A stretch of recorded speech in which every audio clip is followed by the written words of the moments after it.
you find us down in the retro gaming room. I've got to say, I'm feeling very old looking at some of the graphics on these games.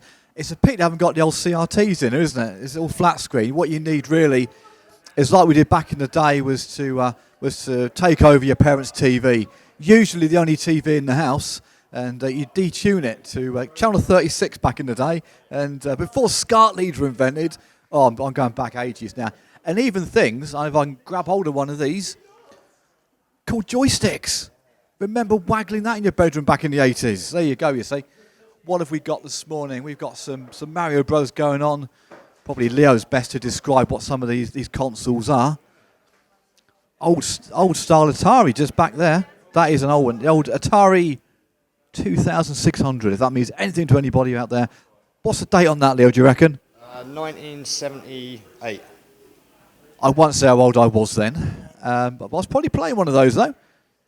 Just some of these graphics just take you back, don't they? So the graphics these days, I mean, unbelievable. It is amazing. I mean, right here we're looking at Mario Kart on the GameCube, and I mean, I'd say this still lives up perfectly today. And even better, one of the beauties of preservation is that you can emulate this stuff these days. So back home, I'm emulating this at 1080p, downscaled from 4K, 60 frames a second. Still looks amazing.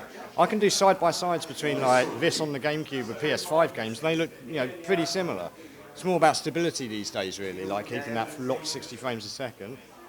I think a lot of this, again, back in sort of the late 70s, early 80s, even beginning of the 90s, it replicated the arcades because the graphics, to my mind, are exactly the same as would have been back in the arcades in those days.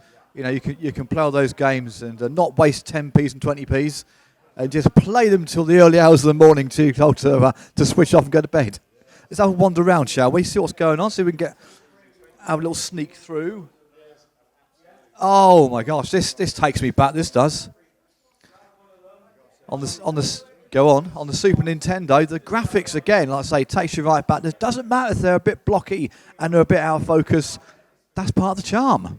Absolutely. I mean, we're seeing a massive resurgence in retro gaming these days anyway. I mean, even little Mini Driver, he loves going back and just like getting out the old consoles because, we've got everything all the way back to that Atari VCS actually, or the 2600 as it's known over here. There is a massive resurgence in it, especially as a lot of the games these days are getting very generic. The industry has got very repetitive. Oh yes. A lot of people are starting to go back and look into what came before. And of course, what came before, we got this one right here, the Sony PlayStation. It's got to be, early 90s on this one? 1994 was when the PlayStation 1 released. There you go, something I do know about. Got one somewhere, I think, lurking about. Graphics, you can see, have improved. Yes, indeed. This actually was the first console I bought with my own money, actually. First brand new console. I bought a NES second hand for like tenner. This was the first brand new console I bought like out the gate. I got it in 95 actually. What would that been? 150, 200? It was, when I bought it, it was 200 and it came with Gran Turismo DualShock Edition with the analog stick controls. And what are we playing here? So I can ask, what are you playing here? He doesn't know what he's playing. He's playing, it's some sort of rally. We could just press the button and flip the CD out of him. I might annoy him a little bit. Colin yeah? Oh, I think it may have said somewhere on there, but never mind. Where are we going to? One that's not being used. That's just. Oh, the Wii. That was probably the first real interactive. You could play with your granny, your mum, your dad, and probably responsible for a lot of broken TV screens. Absolutely, yeah, like the dawning of waggle tech mechanics, where every single game you just give it a little waggle and off you go. I've actually just recently been watching GameSpot from when we launched, actually, and it's well worth going back and checking because like they're trying so hard to sell the console, and all they can ever come back to is, it's got motion controls, and those motion controls 90% of the time were literally just waggle. So it's quite funny trying to see people trying to sell the product, but it sold incredibly well. It kind of won that generation in sales. What we got playing here? It was. I think one of those consoles that's trying to get people out of their chairs rather than just sit there being static the whole time. Saying that, my brother-in-law, who's very sloth-like, managed to play tennis sitting in a chair, just flicking his wrist. That did sound quite wrong. But there you go. Yeah, well, we've got a bit of Mario Kart, I think, on here, is there? Again, you can still see the evolution of the graphics. Again, not brilliant, but good. Not bad at all. Not bad. You can bear in mind that the Wii was essentially just a GameCube on steroids. It's exactly the same CPU, and it just has an extra core in it. So yeah, it was an incremental upgrade, if anything. But yeah, sold incredibly well. Having a low price point was really. Yes. I think at one point you could get them for like 175. That's pretty damn good. And incidentally, when I started working at Sega, this actually was one console I was working on the most. I was doing Virtua Tennis 2009, I think it was. We had to do multiplayer, so I had to have like 4 Wii remotes strapped to each other and just like run around playing with 4 of them at once. That is how Leo kept fit back in the day, just in case you were wondering how he keeps his wonderful figure.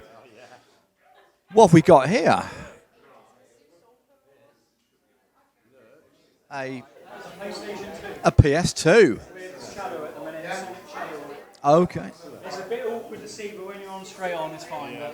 Awesome. Have you got a little moment? I'll have a little chat with you? Yeah, sure. Oh, we'll take a wander around. We'll go past this person kicking a football over Suspension Bridge. There's California Games. That's an amazing game right there. Love that one. Mega Drive. Cool, that takes me back. Sonic the Hedgehog days, I believe. Sonic Mega Drive. Oh, bringing back memories. That is really, really is. Let's have a quick chat. This is the man to speak to about your retro games. He's responsible for all of this morning down here and looking around the room. People are queuing up to get in here this morning. It's not because me and Leo were here, unfortunately. It's just very busy. So if he charged entrance for this, he'd make a fortune. So you got somebody queuing up to go onto the Nintendo Wii. They got. You'll never get rid of them either. They'll be here all afternoon. We've got Super Smash Brothers Brawl being loaded up on the Wii at the moment here. Yeah, no problem at all.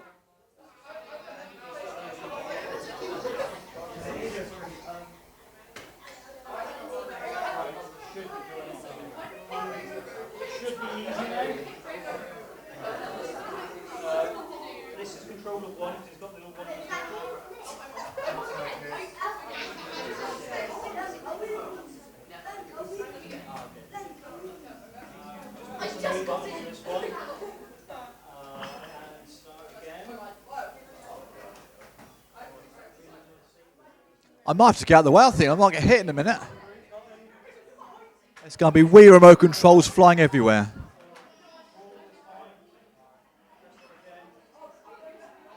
As if you get a punch up in Liskeard. Never happen, would it? Never happen. Not on a Sunday afternoon, anyway.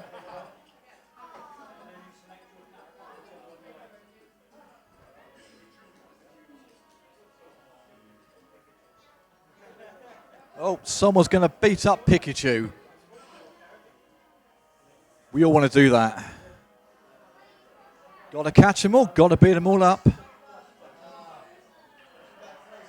Looking out the window, there's still people coming in. There's still queues outside, people coming in. More cosplay. Today's going to be around that cosplay. Yeah. Another 15 minutes.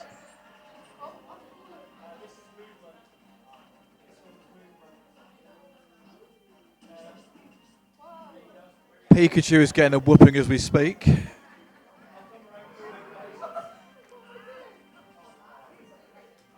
He's going to lose his tail, I think.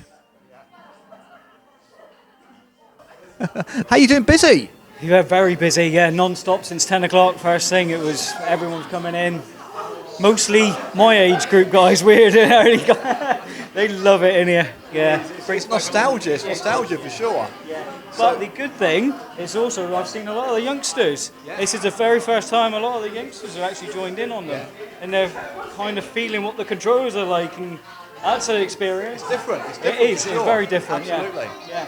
What's been the most popular this morning, or console-wise, or just a fair mix? Street Fighters on the SNES has been Can't go wrong with Street Fighter, can you? You cannot go wrong with that. It's been very busy, yeah. The GameCube's been very busy. And the Wii's are just, everyone loves a bit of Mario Kart and a Smash Bro. One thing I recommend for next time because there's the ZX Spectrum. Trying to load that thing up would take a week. This was hard work. Get the old cassette player going on it. Yeah. The worst I've got is an Atari, so that thing's like 1-bit graphic, it feels like. But I mean, I can load it up later on, but no one's come to me yet and gone, I want that. No, that's a shame, isn't it? That's a real shame. Yeah. But looking good. You still got customers coming in. I think we'll leave it to it, but have a good afternoon. yeah, thank you very much, guys. No problem. We'll just see what we're doing down here. Is that Sega Mega Drive, this one, Leo? This is a Sega Master System. A Master System. That bypassed me, that one, I think, back in the day. But SG-3000 Japanese model. Based on the SG-1000, which was a Japanese precursor model to the Master System. This one's the Master System 2, which was a re-edition to make it a smaller form factor. And it takes away the stereo output, which is weird. I don't know why they did that, but again, Sega's going to Sega. And right here we have Sonic the Hedgehog Part 1. And as I've highlighted before, I am in a super lucky group of people to have actually worked on Sonic. 1, 2, 3, 4 generations. There's a whole heap of them. Look me up, you'll find it. It's on IMDb and Moby Games. But yeah, I was very lucky to test this one and Sonic CD, the one by Christian Whitehead, which was incredibly popular. And what we got? Oh, of course, I'm going to have a little look. still is popular by the looks of it. We got a bit of a shoot 'em up going on the Xbox, I believe. And what else could you possibly have on the Xbox but Halo? Nothing with bad singing. Yeah, well, that too. Yeah. Karaoke version. Halo. And this is, let me think about this. This looks like Halo 1. And it is, because the box is right there next to the Xbox. But there are ways you can tell. For one thing, there's no dual wield in Halo 1. And the graphics are slightly different. And also, Blood Gulch is a little bit different. Levels have some differences between them. But very, very good game. Superseded only by Halo 2. Which was possibly one of the best multiplayer games of all time. And of course, this, like many consoles today, you're actually seeing a bit of a revival in that you can now get one of these back online. Wow. Via a group called Insignia, who have set up and replicated the original Xbox Live servers. And I think they're up to like 190 games that are compatible now, including Halo 2. So if you're out there and you have an OG Xbox, it will run unmodded. So if you've got one and you want to get back online and play some Halo 2 and there's a lot of big games going on, then check out Insignia, look it up, Google it, and you can slap that on your Xbox, whether it's modded or not, and be happily fragging and teabagging like the best of us. Who doesn't we do it on a Sunday afternoon? Yeah, well, you do know that is now apparently physical assault. I dread to think. There's a law that they're pushing saying that teabagging someone in Halo is now physical assault. So, The weird world of gaming.